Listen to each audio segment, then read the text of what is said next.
As promised, we're going to continue with this whole concept of using email to build your fan base and talk a little bit about permission marketing and how not to be a spammer. You do not want to be that guy, right, that's sending out emails that nobody wants, but a lot of people fall into this trap without realizing it. And we're going to talk about some of the common ways that people get into that spam category.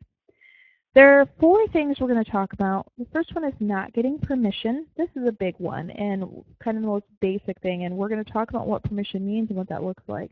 The second thing is setting false expectations. So if you say I'm going to send you a weekly or a monthly email and then you start emailing them every day, people are going to perceive that as spam. If you say I'm just going to send you this free thing and you don't ever mention that you're also going to get regular updates from me, people can feel like they're being spammed. So you really want to make it clear right from the get-go exactly what people can expect from you in frequency and type of email and all of that kind of thing. The other thing is not giving people a way to opt out, which of course if you're using an email service like we've been talking about doing, you're going to automatically be giving them a way to opt out. But this is one of those reasons that using an email service is so important, that people can click unsubscribe and get off your list if they want to easily. And the other thing is perception. Sadly or goodly, however you want to look at it, is that spam, a lot of it is in the eye of the beholder.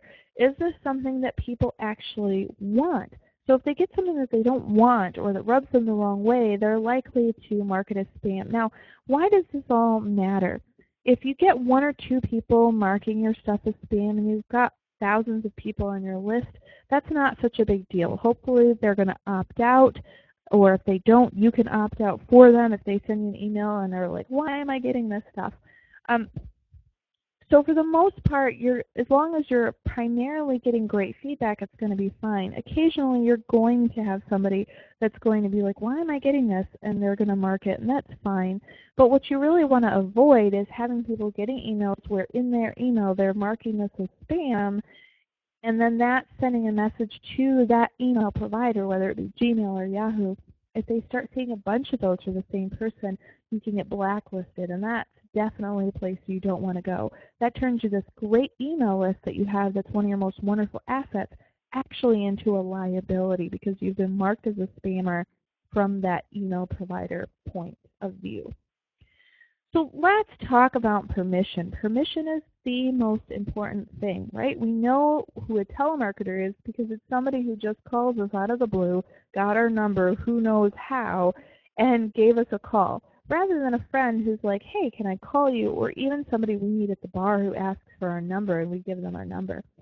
So permission is basically just that, asking for their number, in this case their email address, saying, hey, can I give you a call sometime? Can I shoot you an email sometime?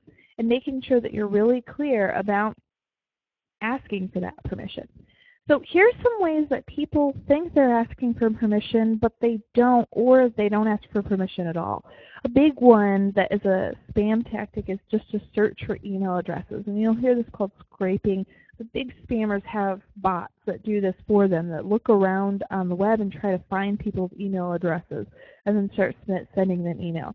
This is obviously something you don't want to do. You don't want to be just going to somebody's website and finding their email address and throwing it on your list. But you'd be surprised how many people do that. They say, well, this person would like my book, so I'll just add them to my list. No, no, no. Asking permission means giving them the opportunity to say that they want to sign up for your list. The second thing that a lot of people do, and I would say even more than doing searching for email addresses, is to add personal contacts just because you know them. So you might add all of your Gmail contacts, or you might just add every email address you have in your address book.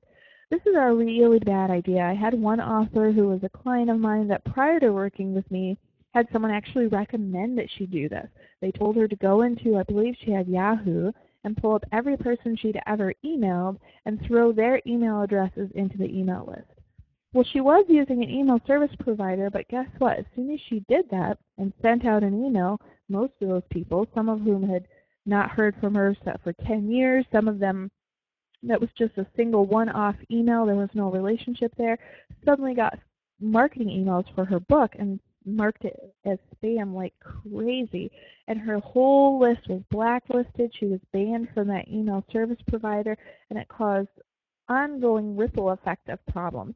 So just because you know their email address and they've given it to you for other reasons, maybe they gave you their business card sometime or something like that, does not give you permission to add them to your list. The other thing is emails collected more than a year ago. This is another one that happens when people don't really know about list building. They don't really know about email service providers. Maybe you attended a book signing or a convention or an event a year or 2 years ago, and you had an email sign-up list and people wrote their email on there.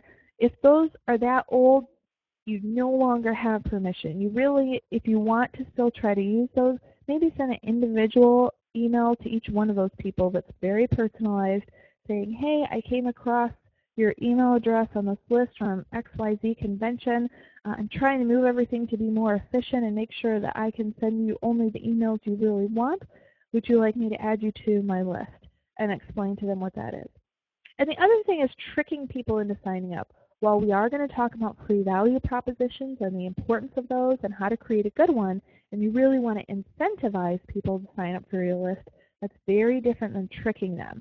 And the difference, I would say, is when you say sign up to get this free thing and you make no mention of any other future emails.